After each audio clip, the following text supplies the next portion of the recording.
wabarakatuh. Selamat siang Ibu Eva Riza MPD yang saya hormati, serta teman-teman sekalian. Terima kasih atas kesempatan yang diberikan kepada saya hari ini untuk berbagi materi.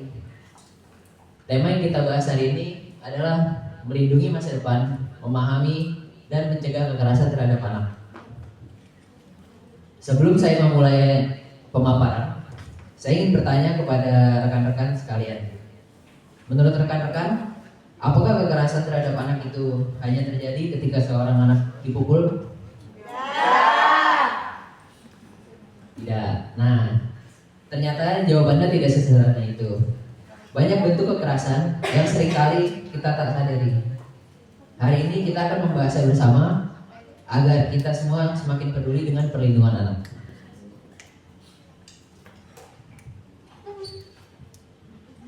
Pertama, kita perlu memahami dulu apa itu arti kekerasan terhadap anak.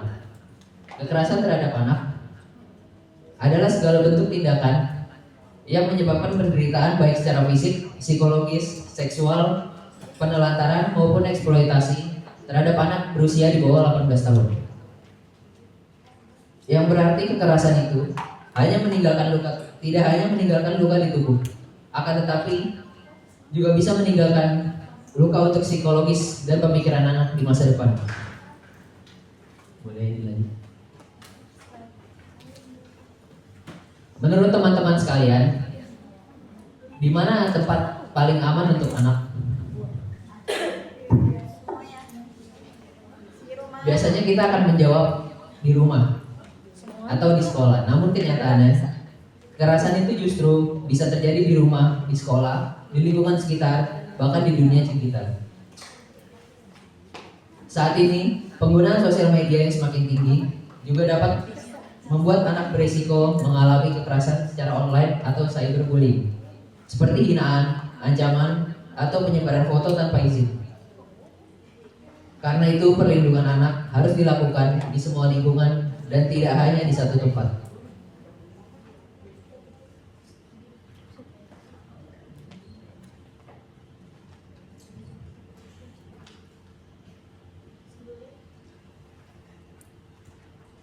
Di sini kita dapat melihat bentuk-bentuk kekerasan yang bisa dialami anak.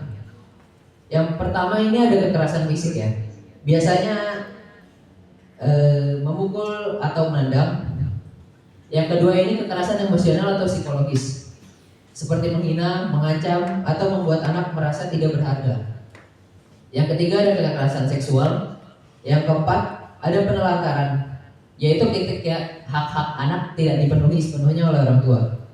Yang kelima ada cyberbullying, dan yang keenam adalah eksploitasi dan perdagangan anak.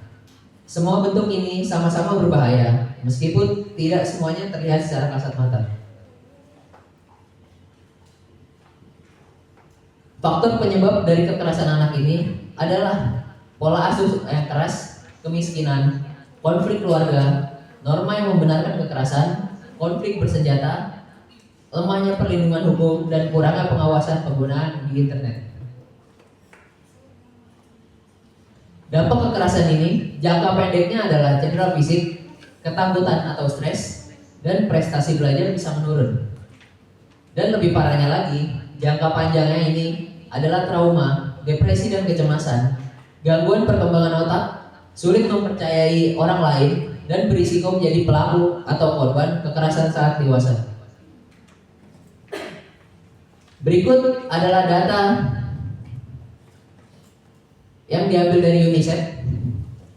1 miliar anak mengalami kekerasan setiap tahunnya. 1 dari 6 anak hidup di wilayah konflik. 240 juta anak mengalami kekerasan di sekolah. 160 juta anak menjadi pekerja. 35% korban perdagangan manusia adalah anak. Dan 15% anak mengalami cyberbullying.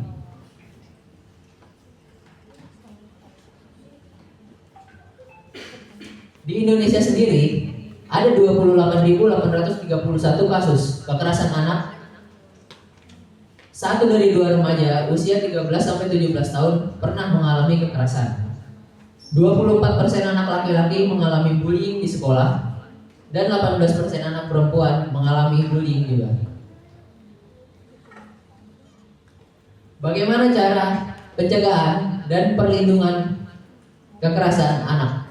Yang pertama ialah memperkuat kebijakan perlindungan anak, edukasi, meningkatkan kualitas layanan kesehatan dan pendidikan, mendorong pelaporan kasus, melindungi anak di ruang digital, serta kerjasama lintas sektor pendidikan, kesehatan, hukum, dan masyarakat. Keberhasilan perlindungan anak memerlukan kerjasama semua pihak dan tidak bisa satu pihak saja. Yang pertama, orang tua wajib menerapkan pengasuhan positif. Yang kedua, guru menciptakan lingkungan belajar yang aman, serta masyarakat yang berani melaporkan kekerasan yang dia lihat. Pentingnya pemerintah di sini untuk memperkuat kebijakan dan penegakan hukum, dan anak bisa memahami hak-haknya dan mengetahui cara mencari bantuannya. Kesimpulan yang dapat kita tangkap di sini ialah kekerasan terhadap anak merupakan masalah besar global sekaligus tantangan besar di Indonesia yang berdampak mempengaruhi kesehatan fisik, mental, serta perkembangan anak saat ia dewasa. Pencegahan memerlukan kolaborasi dari semua pihak, yaitu keluarga, sekolah, masyarakat, pemerintah, dan lembaga internasional. Setiap anak berhak tumbuh dan belajar berkembang dalam lingkungan yang aman, sehat, serta bebas dari segala bentuk kekerasan. Sekian pemaparan dari saya dan kelompok saya.